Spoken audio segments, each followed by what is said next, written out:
پیاری حدیث جو میں بہت بار آپ کو سنا چکا ہوں، آقا علیہ الصلوۃ والسلام نے، ارے توجہ ہے کہ نہیں، آقا علیہ السلام نے ارشاد فرمایا فوالذی نفسی بیدہ، اس رب کی قسم جس کے قبضہ قدرت میں میری جان ہے، اس رب کی قسم جس کے قبضہ قدرت میں میری جان ہے، لا یؤمن احدکم حتی اکون احب الیہ من والدہ و ولدہ، کہ کوئی بھی شخص، اور اگلی روایت میں ہے والناس اجمعین، دونوں ایک ساتھ نہیں حدیث ہے، حدیث نمبر 1415، آقا نے فرمایا کہ تم میں سے کوئی بھی، خدا کی قسم تم میں سے کوئی بھی شخص تب تک پورا ایمان والا نہیں ہو سکتا جب تک اسے اپنے اولاد، اپنے والدین اور تمام لوگوں سے زیادہ مجھ سے محبت نہ ہو جائے۔ کس سے محبت نہ ہو جائے؟ نبی سے، رسول اللہ علیہ الصلوۃ والسلام سے۔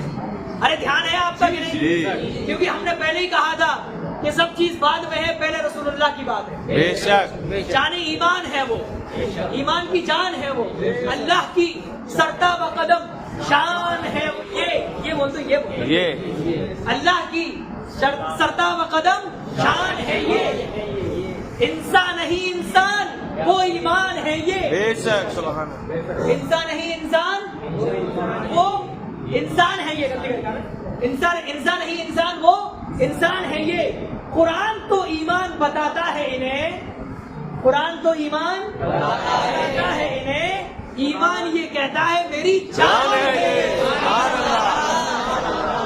ساری بات رسول اللہ کی ہے، بس یہاں پر کوئی کمپرومائز نہیں ہوگا، یہاں پر کوئی کمپرومائز نہیں ہوگا، بس لوگ یہاں پر کمپرومائز کرنے کی کوشش کر رہے ہیں، یہاں پر کوئی کمپرومائز نہیں، رسول اللہ کی بات ہے، پھر وہاں پر کوئی کمپرومائز نہیں۔ اب سنیں اگلی حدیث پڑھے، آقا علیہ الصلوۃ والسلام نے ارشاد فرمایا، دیکھیں حلاوت الایمان کی بات ہو رہی ہے، یہ جو چیپٹر آ رہا ہے آگے حدیث نمبر 16 کا، اس چیپٹر کا جو ٹائٹل ہے اس کا ٹائٹل ہے حلاوت الایمان، ایمان کی مٹھاس کیا ہے؟ ایمان۔ اب اس چیپٹر میں وہ حدیثیں بتائی جائیں گی، وہ حدیث بتائی جائے گی کہ جن چیزوں میں ایمان کی مٹھاس آدمی فیل کرتا ہے، ایمان کی مٹھاس فیل کرتا ہے۔ آقا علیہ الصلوۃ والسلام ارشاد فرماتے ہیں، حضرت انس سے روایت ہے، عن النبی صلی اللہ علیہ وسلم قال ثلاث من کن فیہ وجد حلاوت الایمان، تین چیزیں ایسی ہیں جس کے اندر پائی گئی تو گویا کہ اس نے ایمان کی مٹھاس حاصل کر لی۔ بے شک کتنی چیزیں؟ کتنی چیزیں؟ پہلی چیز آقا علیہ السلام نے فرمائی ان یکون اللہ ورسولہ احب الیہ مما سواہما، کہ اللہ اور رسول سے وہ سب سے زیادہ محبت کرنے والا، بے شک سبحان اللہ، اللہ اور رسول سے وہ سب سے زیادہ محبت کرنے والا، سب سے زیادہ محبت کرنے والا۔ دوسری چیز آقا نے فرمائی ان یحب المرء لا یحبہ الا للہ وَإِن يَكْرَهْ أَن يَعُودَ فِي الْكُفْرِ كَمَا يَكْرَهْ أَن يُقْذَفَ فِي النَّارِ، اور آقا نے فرمایا دوسری چیز یہ ہے کہ آدمی جب کسی چیز کو کسی شخص سے محبت کرے، کسی انسان سے محبت کرے، کسی چیز کو چاہے تو صرف اللہ کے لیے چاہے، بے شک اس کے لیے چاہے اللہ کے لیے، پاپا کی خدمت اس لیے نہ ہو کہ زمین میرے نام کر دیں۔ ارے سنیں، یہ چہل پہل ختم کریے، چہل پہل ختم کریے، وقت زیادہ نہیں ہے، پھر آپ کو نیند آئیے گی، کھینچ دوں گا پھر 2 گھنٹے، ہاں اس لیے وقت پہ ختم کرنا ہے تو چہل پہل ختم، جو بھی کام کرنا ہے خاموشی سے۔ کیا فرمایا آقا علیہ السلام نے کہ بندہ جب کسی چیز کو چاہے تو کس لیے چاہے؟ اس کے لیے چاہے، اللہ کی رضا کے لیے۔ ہم والدین کی خدمت اس لیے نہ کریں کہ ہمارے نام زمین ہو جائے گی، سمجھ گئے؟ بھائی سے اس لیے، بے اولاد بھائی سے اس لیے محبت نہ کریں کہ اس کے مرنے کے بعد پاپا کی زمین ہمارے نام ہوگی، سمجھ گئے کہ نہیں؟ ہم اپنے پڑوسیوں سے اس لیے محبت نہ کریں کہ دعوت میں بلا لیتے ہیں، مولانا سے اس لیے محبت نہ کریں کہ لڈو کھلوا لیتے ہیں، یہ آسانی کی بات تھی۔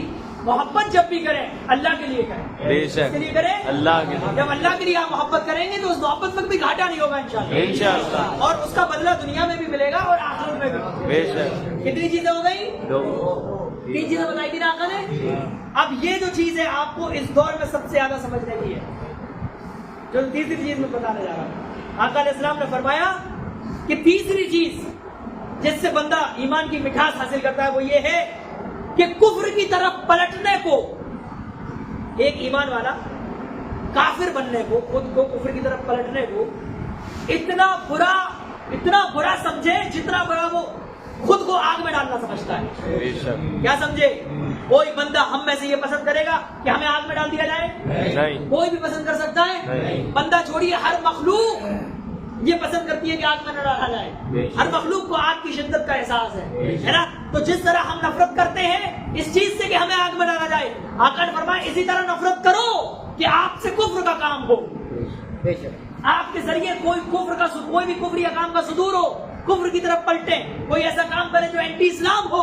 آقا کہتے ہیں اس سے بھی نفرت اسی طرح ہونی چاہیے جس طرح آگ میں گرنے سے نفرت ہوتی ہے. اب ہم کیا کر رہے ہیں؟ رزق کے نام پر، بزنس کے نام پر، کالج کے نام پر، جاب کے نام پر ہم وہ رسمیں کر رہے ہیں جن کا اسلام سے کوئی تعلق نہیں ہے، جن کا اسلام سے جب سمجھایا جائے تو ارے مولانا دکانداری ہے. کیا ہے؟ کیا دکانداری صرف آپ ہی کی ہے، مولانا کی نہیں ہے؟ کیا مولانا معاش نہیں کماتے ہیں؟ کیا انہیں ضرورت نہیں ہے کمائی کی؟ کیا آسمان سے منڈو سلوٹ پکڑا ان کے لیے؟ ہمیں بھی تو کسٹمر قوم ہی سے ملتے ہیں، ہمیں بھی تو اگر ہم کسی سے کمائیں گے قوم سے ہی تو کمائیں گے نا. تو ہم تو کمپرومائز نہیں کرتے. فرق یہ ہے کہ ہمارا ایمان تھا، ہے، رہے گا. وَمَا مِن دَابَّةٍ فِي الْأَرْضِ إِلَّا عَلَى اللَّهِ رِزْقُهَا. زمین پر رہنے والی ہر مخلوق کا رزق اللہ کے ذمہ کرم پہ ہے. پوری دنیا آرتی کو بہشکار کرے، کیا ہمیں کسی نے بھوکا سلا پایا آج تک؟ کس نے رزق کھلایا؟ کس نے رزق کھلایا؟ اللہ نے. لاک ڈاؤن میں لوگ بھوکے مرے، بتائیے کسی مسلمان کی نیوز آئی بھوکا مرنے کی؟ کس نے رزق کھلایا؟ اللہ نے. تو کیا ہم خدا کے دین سے بغاوت کر کے کفری کام کر کے رزق میں برکت کرا سکتے ہیں؟ نہیں. قرآن مقدس نے فرما دیا کہ رزق دینے والی ذات صرف اللہ کی ذات ہے. یعنی دوستو رزق کے نام پر رازق کو مت بھولیے، رزق کے نام پر رازق کو مت بھولیے. رازق کو بھولنے کا مطلب یہ کہ آپ سب کچھ بھول گئے، آپ سب کچھ بھول جائیں گے.